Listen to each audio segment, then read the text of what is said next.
everyone. I'm Jeanette Mulvey, the editor-in-chief of Co. by the U.S. Chamber of Commerce. Welcome back to Co's Roadmap for Rebuilding, our series aimed at helping you recover and grow your business. Thank you for taking the time to join us. Today, we're talking about financial planning for your business's future. We'll discuss how to forecast business financial trends and then focus on building a financial plan. As we go along, you can answer our poll questions and ask the speakers questions of your own by entering them into the right-hand side of your screen. Before we get started, I want to thank our event partner, Oracle NetSuite, along with our supporting sponsors, FedEx, MetLife, Square, and Staples Connect. We appreciate your partnership in this series. We'll start today's discussion with a conversation on tracking financial trends. I want to welcome our panelists. Tom Kelly is the Director of Analyst Relations at Oracle NetSuite, and we have two small business owners here to share their perspectives. Please welcome Mowa Haile, the President of Sky Blue Builders in Denver, Colorado, and a 2021 Dream Big Small Business of the Year finalist. Also joining us is Nikki Riojas, the owner of Made in Corpus Christi and the 2021 Dream Big Woman Business Award winner. Tom, I'm going to start with you. Let's just talk about what the top metrics that people should be tracking when they're forecasting their finances and what trends or the financial trends are most important to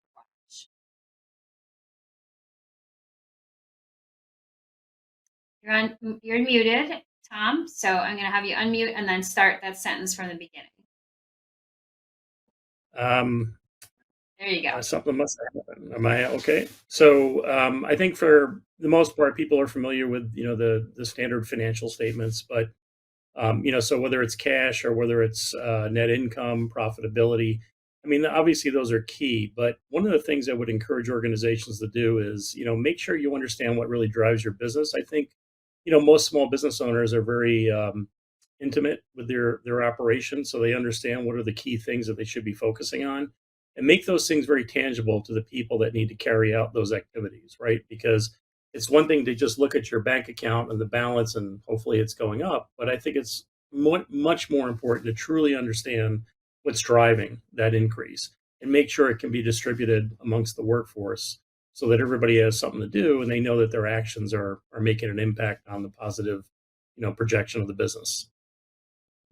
So what you mean by that is just because you know that you have more revenue, it's not necessarily a valuable piece of information if you don't know what's driving it. And so is that correct?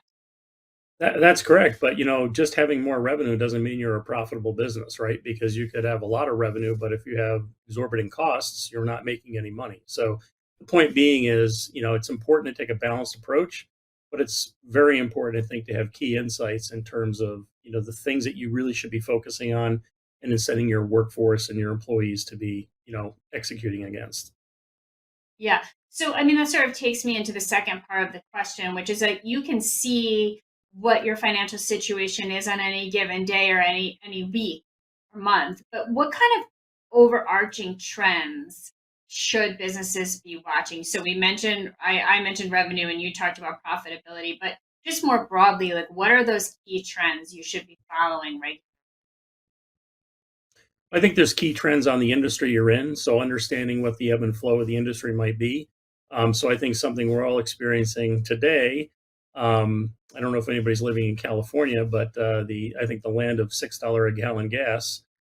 So there are certain things that may be happening in the industry that you need to be attuned to and make sure that you're having a focus on those things. So again, I don't know. I want to say specific trends per se that are ubiquitous across every business. At a high level, yes, right? We talked about revenue, we talked about profitability, but I still think it comes down to the granularity of what you're doing as an organization, understanding your marketplace, understanding your industry, and I think as important, understanding what your employees should be focused on and what their skill sets are. And ultimately, if you set them up to succeed, your business will be successful. Okay, so let's just take it to the next step, which is you can monitor your financial data, whichever pieces of it are important to you. But then you have to take that data and put it into some kind of action to make change or adjust how you're running your business. So how do you advise people to translate data into action? Yeah, I think it's one thing to have a great plan. It's another thing to have a mechanism that you can deliver it to the organization so they can absorb it and do something with it. And obviously, Oracle, NetSuite, we have products that can help organizations do that. But in and of itself, there's plenty of applications I think that are out there in the marketplace. Some less expensive, some more. But I think then again, it's what's the right type of fit for your organization. But it's the type of thing where you have to have something that allows you to have the pulse of your business, right? I think these days, even on your smartphone, you can understand what your heart rate is, how many steps you've taken. So the ability to get some insight into your business with technology, I think, is probably better than it's ever been in the history of the world. And so, from that regard, I think it's important that organizations look into what's going to be the right thing, and then again, also understand how you're going to disseminate that information. Is it going to be mobilely accessible? Is it going to be accurate? Is it going to be kind of real time in nature, so that as people are transacting business, that information is showing up in whatever the application or whatever is the vehicle by which you're presenting the information to the ones that need it to make the right decisions off of. Right. So we know that there are lots of startups. We're in a startup boom, and I'm sure there are lots of people watching right now who are just starting their businesses. So if you're a brand new business, what is the best strategy for thinking about a financial forecast when you really don't have a history to base it on? Well, I think if you're going to start any business, it's important to put together, a plan, and whether that plan is going to be a 12-month plan, a 3 or 5 year plan. I think you really need to intuitively understand, what's the promise for, the particular market that you're going after, and then more importantly, how you build that business. So when are you going to layer in new employees? When are you going to make additional investments? So, to start a business, I think you need to make sure that you've done your homework, you've done your plan.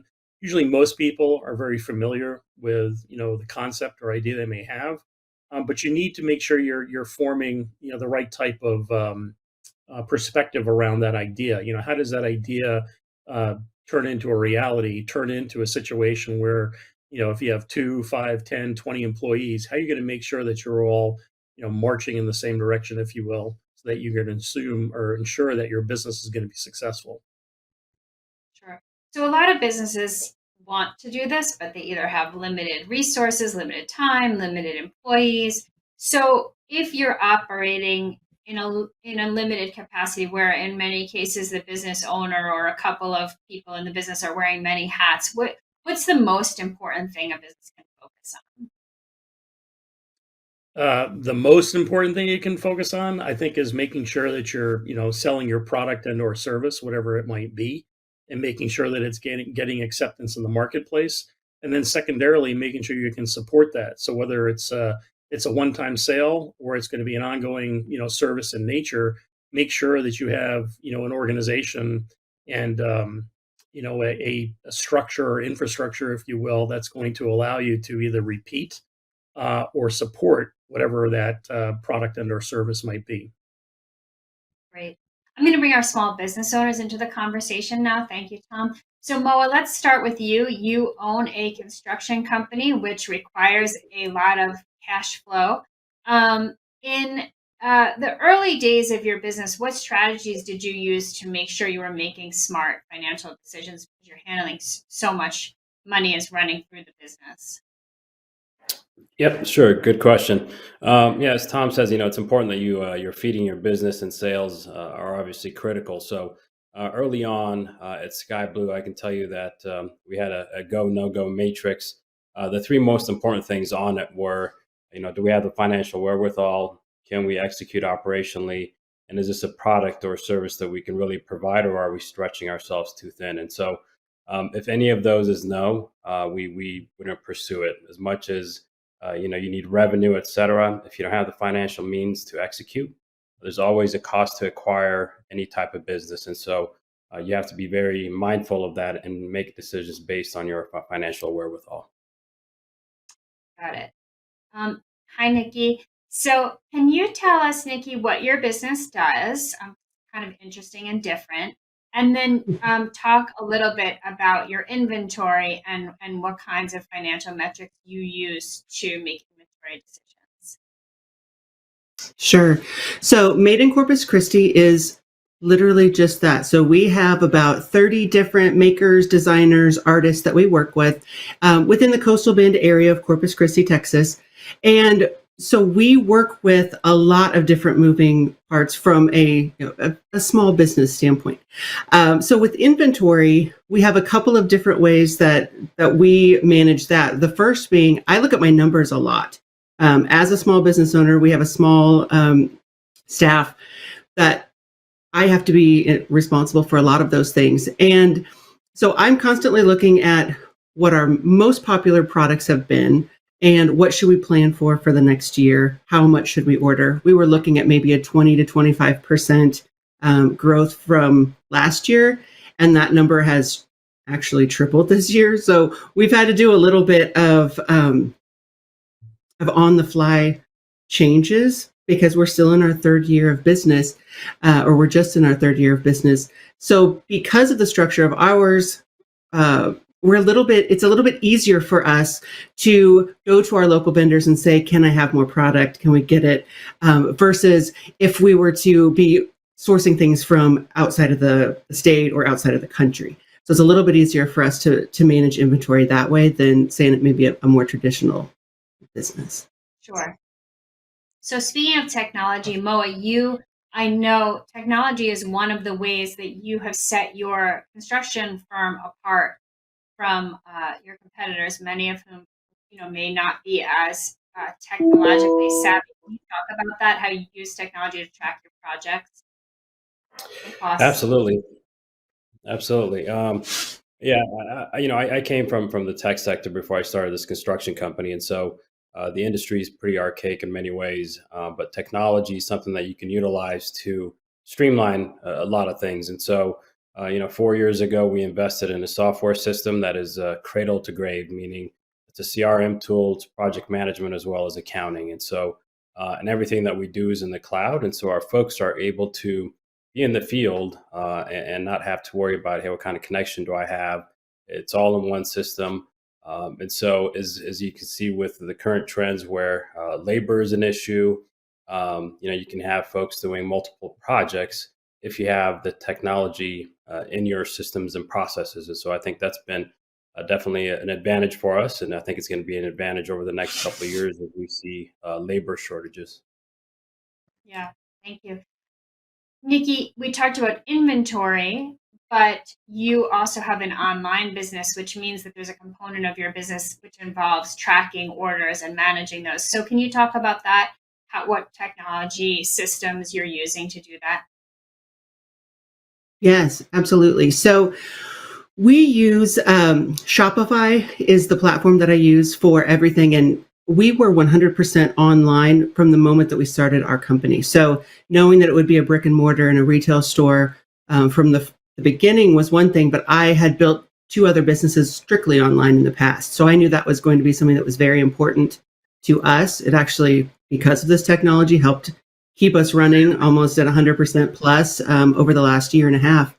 So using technology like Shopify, so it has a point of sale system, as well as all of our online sales, we were able to have one inventory system, one system to manage everything. And then there are several add-ons that we're able to use. So like for right now, through the holidays, we're able to have, an online chat bot that people can ask questions to us online if they've got questions on a particular product, or we have a gift wrapping option, so they can click on that, they can write a little gift message. So it's very automated, that makes our customers' lives easier, which is of course most important to us, but it also is easier for us to manage and maintain all of those customer relationships because we have everyone coming in, ordering online and shipping. We have a lot of people who still want to order and pick up curbside. So we offer all of those options through that technology, through features that we have added to Shopify.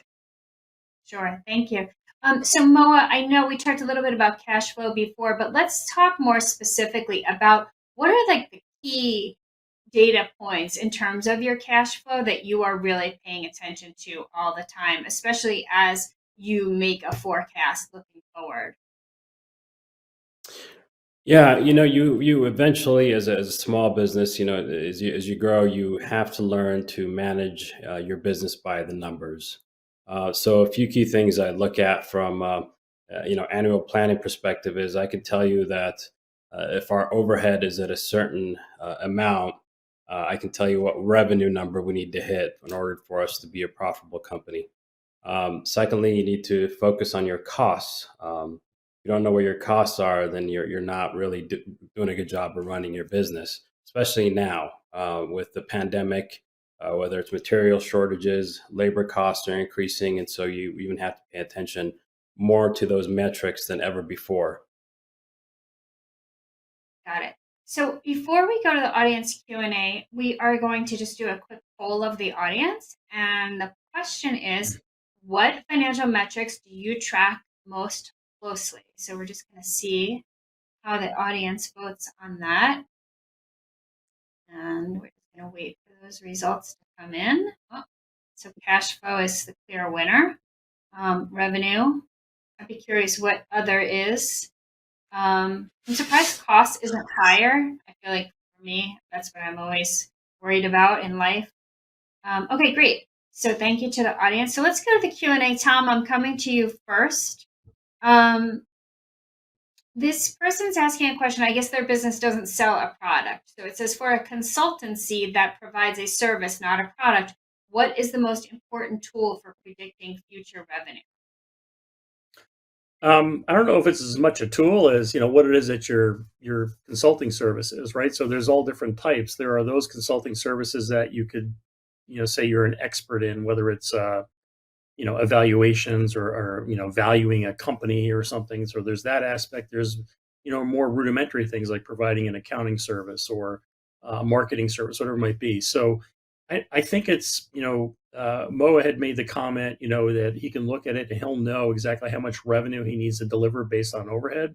I think with a consultancy, you need to look at the service, understand what it costs you to provide that service, and then secondarily, make sure that you're staying on top of that with your customers. So I would say make sure you're interacting with them a lot, make sure you're following up with them, make sure you're high touch because with consultancy, there's a lot of consultants, I think, options out there. I think at the end of the day, in a consultancy situation, if you're providing a service, you want to make sure it's the best service possible, and that doesn't just mean the IP or whatever you want to call it that you're doing, but everything that goes around it. How do you make the customer feel? I got top-notch service, good price, etc. So I don't know if there's a tool, but you put together a business case and then you have to go back and you have to prove that business case. So it's not so much a tool. I think it's more about planning and then executing against that plan. That's great. Thank you. Nikki, I feel like you said you've been in business for 3 years, and I feel like this might be a good question for you. How do you measure your metrics when you are a startup and don't have historical data yet? So I know that you have some, but as you mentioned, Nikki, even you, I think, were a little surprised by your growth currently. So can you just talk about that, sort of how you can rely on historical data to a degree, but then have to sort of figure it out beyond that? Sure. So a lot of times, I should say, this is my third year in business with this particular company. I have had 2 others that I've been able to kind of go back and see what has worked best and what we can plan on for the future. But it's very important, I think, to look at other trends. So I do a lot of research just on retail trends. I try to do things as frequently as possible to see not only in retail, but also in other areas. I'm so sorry, my daughter just apparently walked in. Totally fine. You just keep going. Well, we don't mind visitors. So if he or she needs to come in, that's totally fine. Oh yeah, she's a part of the business, let me tell you. So looking through and reviewing a lot of that historical data from other places is always very important. That's great. Mowa, I want to sort of ask you a similar question, and that is, if you have historical data to work with, but someone else asked a question about supply changes and pricing, So, even though you have historical data, you still have to deal with the supply chain changes and adapt your pricing. Can you kind of just address how all of that is coming together for you? And Nikki, if you need to run for a second and come back, fine. Go ahead, Moa. Thanks. Yeah, that is a great question, right? And I don't think anybody necessarily has an answer for it. We've heard the word unprecedented so many times that I don't want to ever use that word again. But the supply chain issue is very real, especially in construction, from mechanical units to plumbing parts to even doors and hardware. And so, as we're looking at projects currently and looking at our backlog for 22, we're being very mindful about what type of work we take. And typically, it's a renovation or a ground up building. It's a no brainer. I can tell you we can finish it in X amount of months, and this is how we're going to do in terms of financial performance. But now we're looking at inflation and we're factoring all those kind of things in. And a project that would normally take 12 months, we're adding 2 to 3 months to that. And so I think it's being very mindful of the current economic trends and knowing that this is not going to change anytime soon. So for us, we're looking at it like this is going to be what it's going to look like for at least the next 12 months, and adding inflation numbers and adding duration to completing our projects. Thank you. Tom, this person says, how do you use data tracking to help with pricing? So in terms of, they're saying, how much can you experiment with pricing? And I guess they're asking, what specific data points can you use to help inform what your pricing should look I think Moa kind of talked about a little bit where you really need to understand what's going on in your market, right? So the price of materials, the lead times to get materials, whatever it may be, or even if it's a service, what is the market willing to bear at this point? But as far as tools, I think it comes back again to fundamentals, because you really have to, I think, establish a plan, and what's in that plan may be pricing at a certain level, right? So if you were going to price it at $10 a unit, let's say, but then costs increase or whatever, you're going to have to figure out, can I increase pricing in the current environment we're in? I think people may not like it. That it's a little bit more understandable why you might want to raise price, because you have kind of a factual example that everybody is somewhat experiencing across the board, in their personal and professional life. So I think it's very important that it's not just done in a vacuum, but you really understand what are the levers that you have to pull. And then as to some of the other questions about what's a tool you can use, I can just say this, and this is from personal experience. I don't know if Moa or others on the call are going to feel the same way, but if you can do something in Excel and hopefully it's a decent model, but when you have a lot of variability in your business and you have to understand the impact of costs and pricing and people and whatever, I would highly encourage you to look at some financial forecasting tools that you can build a model, and then it's very, very easy to spin it, if you will, which means I can project a 10% increase in one area, a reduction in another. So you can go like through 10 or 11 variables, and you can almost, it's almost like pressing a button, because you have the fundamental business case established in the tool to begin with. So it's one thing to know it and being able to internalize it. It's another thing to be able to project it and understand the impact of what these things are having on your business and ultimately your pricing your product or service. Right. Tom, before I let you go, I have one more question for you. As we said before, we have a lot of brand new startups, lots of people starting businesses for the first time. What is just your best advice as a person who just talks to a lot of business owners, has seen a lot of businesses succeed, probably seen a lot of businesses fail?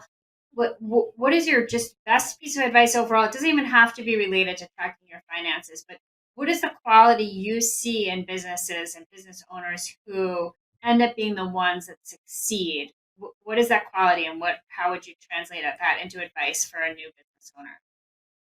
This might be a little more philosophical, but I think it's passion. I think having a passion for what you do and what you're delivering, again, whether it's a product and or a service, I think if you have that passion is contagious. So the folks that you're going to bring on board to work alongside you will, probably emulate that. And I think it's important that you have that because ultimately, I think no matter what you're doing, if you don't have passion, you're not going to do it with passion. I don't think it's going to be very successful, even if it's a great idea. So I think in a simple word, it's about ultimately it's about passion and what you're doing. Well, that's great. And we're going to leave it there. So I'm going to say thank you to you, Tom, and thanks for joining us. Thank you. Great to be here. And thanks. And then we're going to shift gears and we are going to talk about building a financial plan for the future. So Nikki and Mowa are going to stay with us, and I'm going to introduce our next expert, who is Stephanie Sims. Stephanie is the founder of Finance Ability, and she works with business owners on developing future-focused financial plans every day. So she's here to share her advice with you. So hi, Stephanie. How are you? I'm doing great, Jeanette. Great to be here. Thanks. So let's just start with when you're growing a business, investing in your business is key. So how should businesses think about becoming sort of the best investor in their own business? Yeah, so I think there's really two elements of this that are crucial. One of them is that you really need to shift your mindset, because a lot of times in business, we're thinking about spending. We think about costs and we think about spending money. And I would encourage you to change that mindset. And instead of thinking about your spending money, start to think about everything that you do in your business as an investment. That way you can make your resources go a little bit further and see the success see where you're getting success in your business. Now, how do you do that strategically? What you can do is you can connect every investment that you make in your business to a success metric. So for example, say that you're going to invest in a platform like Shopify, which Nikki talked to us about. Well, how do you know that Shopify is going to help your business concretely? Is it going to help you process orders faster? Is it going to help you reach more clients or anything like that? And when you start to connect those success metrics, what that allows you to do is it allows you to be sure that you're investing in the right things in your business. So as I've said a couple of times now, we probably have a lot of brand new startups here with us, and they have limited resources. So what is like the most important investment a business can make in itself? So I think early on, and Mowa and Nikki can talk to us about this as well, but I think early on, your most valuable resource as an entrepreneur is probably your time. But quite often, it's the one thing that you're really not tracking very well. And so I would encourage you to consider your time to be a very valuable resource, and maybe even give yourself an hourly rate, and then start to calculate the investments that you've made in certain aspects of your business to see what's paying off for you and what might not be the best use of your time and something you might want to hire somebody else to do.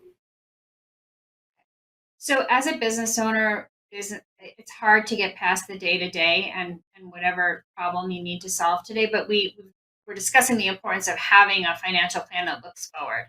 So what's the best time frame? Is it like a year, or is it 3 to 5 years? And like, what's the strategy for building that plan in that time?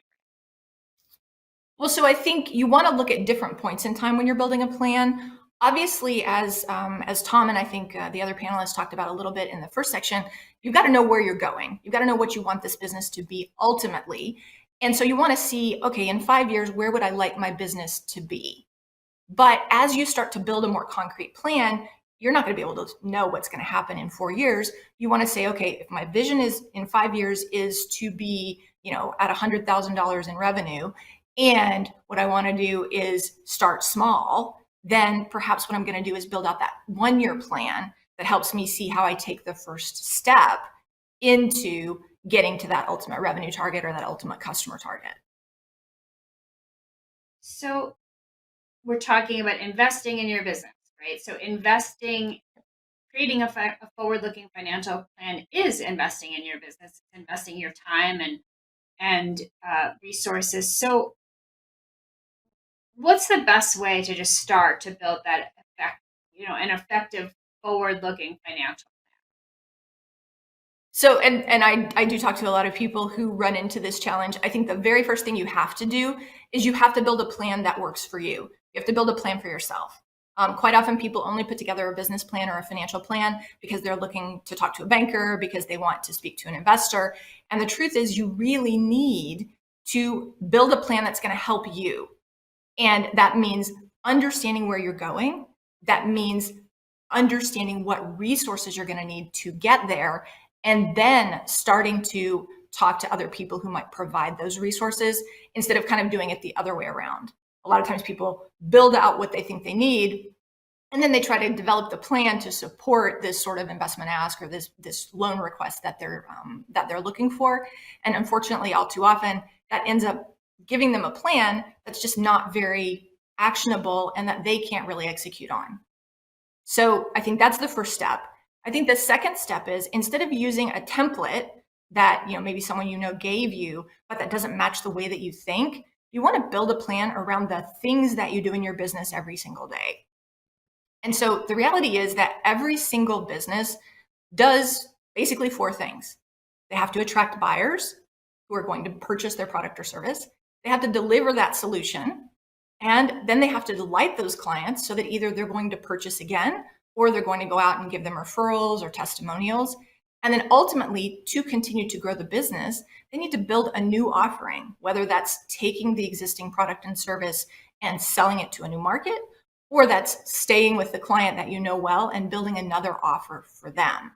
So instead of getting all hung up on, okay, I need all these accounting jargony kind of things in my plan, just focus on the things that you're going to be doing every day. And that's going to help you understand the direction that you're going when you're building the plan. And so if we've got time, I'd love to show you an example of kind of how this works in the real world. Sure, go ahead. A lot of people, okay, perfect. So a lot of people focus on sales and marketing, right? We spend a ton of time, and we all talk about this because it's one of the headaches that business owners run into. But if you want to kind of step through how you could look at the ROI, or the return on investment, for a specific activity in your business, we could just look at some Facebook ads, for example. So let's say that you decide you're going to invest in Facebook ads, and what you want people to do when they see these ads is to give you their email address, right? So that's commonly known as like an opt-in ad. The first thing you ought to do is define what success looks like for that campaign. And so let's say that your goal is to get 100 people to give you email addresses when you run this campaign. And then you want to think about the resources you're going to need to actually create and execute the campaign. So let's say that you're going to spend $1,500 or maybe $2,000 on the ads themselves, and then it's going to take some of your time, and you're going to attribute $500 of time cost to that particular activity. Then you want to understand, what does that mean per email address? Like, what am I actually paying to get those 100 email addresses, right? And in this case, if my math is right, you're paying $25. Then when you start to understand what those email addresses cost you, you could also look at other options, and you could say, oh, well, maybe I could buy an email list, and those email addresses in the email list might cost me a lot less. And so maybe I should try that first, because that would be a better use of my resource, at least in the early stages, until I really know what works best for my business. I think that's a really good illustration. So thank you. Sometimes things cost you more than you think they are. Yep. Both time and money. So thank you. Let's bring in Mowa and Nikki again. Mowa, I'm going to start with you. What are your financial considerations right now when you decide what projects to accept?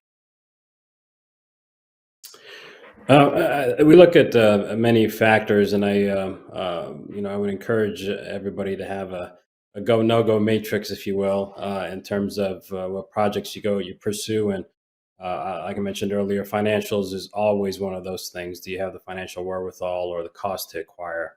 And so we are always looking at our matrix just to make an objective decision. Sometimes we tend to just make decisions subjectively. And so especially now, like I mentioned earlier, with the pandemic, I don't think this is going to go away anytime soon. Inflation is at 6%. And so we look at many factors in terms of cost of not only labor, but materials. Equipment is another big one. We've decided to hold off on buying any new or used vehicles, trucks, etc. They're saying the shortage of chips hopefully will be resolved in the first quarter. I hope it is, but we've held off on making some decisions just to make sure we reserve our cash. And so there's no time like the present to be really focused on your financials and making the right decisions based on your cash flow and financial wherewithal. Nikki, sort of a different kind of decision that you have to make. You said you deal with a lot of vendors, the people that are selling you the product that they make. So what are the financial factors that you consider when you are making the decisions about who to bring on as a vendor partner? Sure. I think the first thing that we look at is, does it fit with our brand?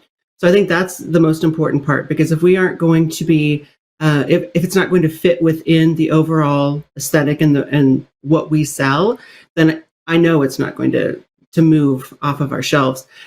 We started with the consignment model. So we had a 30-70 split when we first started, because we didn't have a lot of cash that we could just put into new product. That worked well because it filled our shop and it filled our shelves, but it was not something that I wanted to manage. So I ended up switching over, and I just buy everything wholesale from my vendors now up front. And then I'm responsible, of course, for selling that at 50% or more versus what we had in the past. So as we've grown, I know what will sell based on historical data, but I also know what will sell because of what our customers and our clients' feedback is. So we're very active on social media. We have a good following on Facebook and Instagram, and we will post things. We'll have a new design that comes up, and we'll say, what would you like to see on it? And then people will say mugs or shirts or hats or whatever it is. And then we can go and find vendors that are local that can replicate it. They can make that for us. So we are very in tune with our community, and we ask for a lot of feedback that then kind of assures us that we will have people interested in purchasing. Great. We should make sure that we talk a little bit about hiring and staffing with both of you, because that's such a challenge right now. So I'll start with Mowa. Can you just talk about what kinds of data and just considerations go into your hiring decisions, and how do you decide it's time to hire a new person? That's a great question and a big dilemma that many small businesses go through. So early on, as the entrepreneur, you are the CEO, the COO, and the CFO, right? You're wearing all those hats, and sometimes the janitor. And so as you grow as a business, right? For me, it was, okay, when do I bring on a controller? Because I was wearing that hat. And I look at the numbers. What does that do to our overhead right now? We were at $100,000. Now our overhead's at $200,000. Well, what does that mean in terms of how much revenue can we bring in to support that additional staff? And so you have to look at those models to make those decisions. And as you grow, we were close to 50 employees now. So if we're adding a project manager or superintendent, I look at it also from a revenue perspective, but also are we bringing this person on for the long term, or is this a 6-month gap filler because we have a project manager that's kind of managing 2 jobs? And so we don't make those decisions lightly at all, because the last thing we want to do is bring somebody on and 6 months later let them go. And so you have to make hiring decisions that are based on long-term needs, one, for the business, and 2, you don't want to disrupt somebody's life that has a family, kids, etc. And so those decisions have to be critical, and they have to be really looked at for long-term decisions and your financial wherewithal to be able to support that additional person. Thank you. So, Nikki, you're in a completely different business. Retail has always been somewhat difficult in terms of hiring and staffing. So how are you dealing with this staffing shortage, and any secret tips you want to share with us? I think we've been very lucky in that we have not been affected the way that many retail businesses have. And I attribute that in part to a partnership that I have with the local university, Texas A&M University of Corpus Christi, and a partnership that they have with the city. So what I do, and for one, I will preface this, you have to like working with young people or students, that age group. I work with them, bring people in as interns. So they have a job development internship program where they get let's say $12.25 an hour or more, to come in and work with us, they are guaranteed at least a semester, because they'll get credit for it if they're part of the program, up to about 2 years. And then we get, as a small business owner, a $5 an hour rebate on those employees. So we're able to get people in, especially from a design perspective, because I work with a lot of the local design community and design students, is we're able to bring first to market designers to the community. So nobody's used them yet. We get them at a discount, and then they really enjoy working there. So we can usually keep them anywhere from a year to 2 years. But that's rolled into how we do business. So we're not looking for someone who's going to stay 5 or 6 years. I'm looking for someone to stay 1 to 2 years and then move on to the next thing, and I bring in more. So that's really been beneficial for us. We have 3 students, I believe, on that program right now, and it's helped us tremendously over the last few years. And more broadly, it sounds like what you're saying, whether it's a local college or whatever it is, but you've developed a talent pipeline that you can go to when you need it, and you're not starting from scratch every time you need employees. So I think that's really good advice. I am going to take us to the poll, our second poll, before we go to the audience Q&A. So audience, the question for your poll is, how far into the future are you building out your business plan? There we go. So 3 months or less, 1 year, 3 years, 5 years or longer. So let's see what our audience is doing in terms of planning. 1 year, that's not surprising. I mean, a year is a long time for planning, as we've all learned. You have no idea what could be coming around the corner. Okay, so 1 year seems to be holding as the winner. I would bet that Stephanie would advise us that maybe a little further out than a year would be a good idea. But that's better than nothing. That's better than no planning at all. I'm going to take us to the audience Q&A, and Stephanie, I'm going to start with you. This is actually an audience question from the previous panel, but I think that you would be great at answering it. What's the best way to factor in risks like inflation, material cost fluctuations, and other things that could change your costs unexpectedly as you're building that financial plan? So that's a great question and very pertinent, obviously, as we're in an environment where things are changing pretty quickly. I'm going to reference a little bit of what Tom told us in the first session, which is you want to build for yourself a tool. You don't want to look at your plan as sort of, I'm going to do this once, it's going to be perfect, then I put it in the drawer and I just follow it. Your plan is a living part of your business. And what you want to do is you want to build it in such a way that you can do some what if or some scenario analysis. So you can say to yourself, I think that my raw materials, for example, in some cases, are going to stay the same cost, but what would happen if they increased by 10%? And if you've built, or if you're using a software, if you've built an Excel model that's a little bit evolved and allows you to make the changes directly, you can simply change that factor and you can see what the impact on your business is. I would suggest that you, before you get in there and start changing everything though, you kind of think of the different real world scenarios that could happen. So you have what you consider your most likely case, and then you have kind of what's the worst thing that could happen. Prices rise really quickly. Maybe I can't get enough people to actually help me, and I have, I'm suffering from labor shortages. And then you probably want to also look at what would happen if things went better than you expected. And so you have those sort of 3 scenarios that you can look at, and then you know that the reality is probably going to be somewhere between those 3, but you at least have a plan for handling each of those situations. That's great advice. Thank you. Nikki, you mentioned using social media to kind of get feedback from your customers and know what they're looking for. So this question's good for you. What's the quickest and most effective way to conduct market research before you start your business? I like to go to some of the local resources that we have here. So the Small Business Development Center has been a great resource for my business. My husband also owns a small business, and they are able to give us some feedback in the areas that we're looking at specifically. I think that's always really nice to be able to see. As well as if we're talking about like what I'm speaking of in social media, it's almost an immediate response. So we'll put something up, we'll say, how many of you, like this design, or what would you like to see it on? We collect the feedback, take it, and then start to analyze it and to see what can we do, what would the cost be of that. That's usually, those are the two kind of areas that I spend the most time on, as well as just knowing your market. So being able to understand what trends are, what things are moving the most, usually helps us in determining what that would look like within our community and within our business.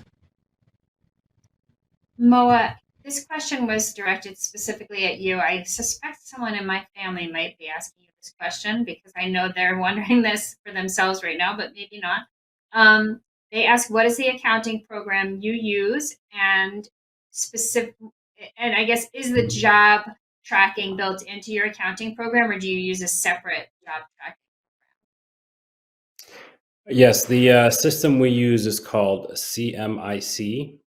It's a construction, specifically built for the construction industry. A lot of construction companies just use the accounting function of it, but it is built to include CRM and also project management. And so it's seamless, it's cradle to grave. And so a lot of companies do have a project management software, then an accounting software, and then a CRM. In this case, with CMIC, you can implement it cradle to grave, and you can use it for all those functions.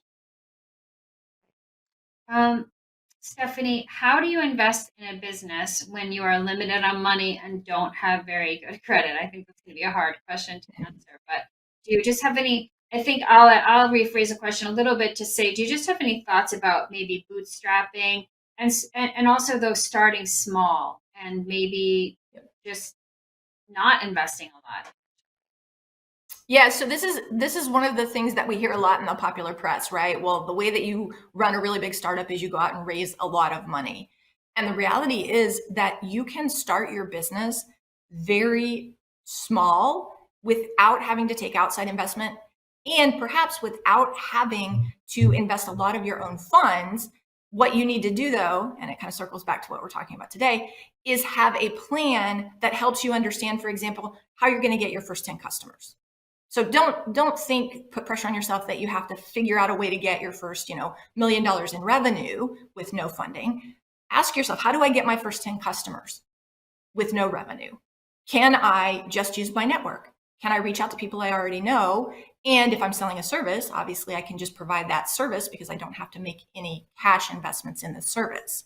Now, if you're a product business, one thing that you could think about would be, could you pre-sell, for example, any of the product that you're creating? That would allow you to do two things. It would allow you to test demand. So do people want to buy it? And then it would also allow you to have some cash that would then allow you to produce the product itself.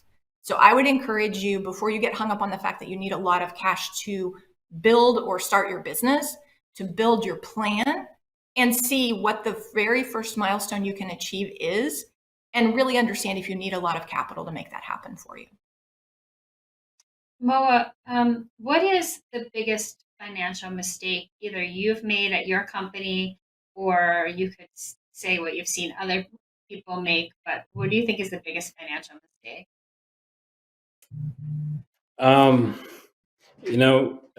Like I said, Stephanie said, I mean, you can start a business with minimal amount of capital. I started the company with my own $10,000 and slowly grew it over time. I think one of the biggest mistakes that I personally made is when I brought on a controller. I stopped paying attention a little bit to the day-to-day in terms of the finance side of the house. And it wasn't until about 6 months too late that we found out, that I found out that we weren't paying our payroll taxes to the IRS. And so it took us some time to dig out of that hole. And so regardless, I guess, of how big you grow, don't take your eyes off of the books, and make sure you continue to pay attention to your costs and the numbers, and making sure you're paying your payroll taxes, et cetera. So That was the biggest mistake I made because it took us about a year to negotiate with the IRS and not only pay back the money, but also pay it with a lot of penalties and interest. And so that was definitely my biggest mistake. Great. Nikki, same question for you. What has been your biggest financial mistake or learning? We make a lot of mistakes. I think that's how we really learn as business owners. But, I think for me, I was so invested at the very beginning, and it was about what I liked, what I thought was going to sell. I have, as I mentioned, a brand that I've developed, yes, personally, but I need to listen to my customers. So prior to what we were sharing with market research, a gut feeling will only take you so far. I still have some product on the shelf that hasn't moved in, a couple of years now because I thought it would and nobody else did. So I've really started to make sure that I ask my employees, I ask my customers, I ask, people that are coming into the store, what they're interested in, what they want to buy. So it's not just about what I like, but it is about, what everybody who might possibly purchase or has a part in the company might do.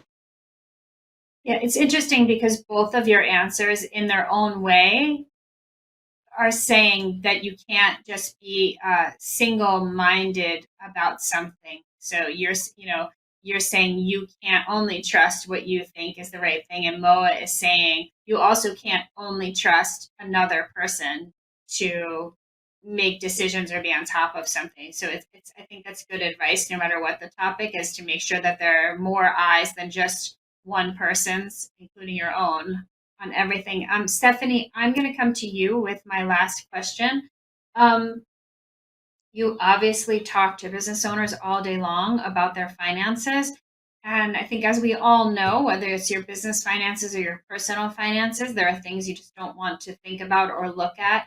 And often those are the things you should be thinking about or looking at. So, what are the biggest blind spots you see, Stephanie, with business owners in terms of their finances, the things the corners they don't want to look in, and perhaps that's ends up being their biggest mistake? I think that's a great question, and it's true that when we talk about money, quite often we talk about it in a sort of antiseptic way, and that makes us feel good about it. But there are always in our businesses decisions that we've made, or perhaps things we've spent money on that we don't feel good about. And so one of the biggest mistakes I have seen entrepreneurs make is that they continue to do something because they're convinced that it should work. And they sort of, and this is kind of what Nikki was saying as well, they kind of ignore what the market or what their employees or what their internal people are telling them, and they persist in doing this thing. And sometimes it's simply because they don't want to admit that they made a mistake. They don't want to admit that they invested in the wrong thing. And so I think if you're in a situation where you feel like there's friction, you feel like there's tension, something's not working, that can be a really good time, instead of sitting down and trying to say, well, did I mess up here? Or, do I not understand something? Am I a failure as a business owner? Whatever. Try to get more data. That can be the time to really ask your customers or dig into, the accounting aspects, so you can see if you've got cost issues, what's really happening there. And then let yourself be guided by the data. Because when you're all wrapped up in your emotions, a lot of times it's very hard to make a different decision. But when you let the data guide you, not only are you going to make a better decision because you know that that's the right path, but it can be a little bit more comforting because it's not about you, it's about what's best for the business. All right. Thank you. I think we are going to leave it there today. So I want to say thank you to all of you, Stephanie, Mowa, and Nikki. Thank you all so much for joining me. It was really my pleasure.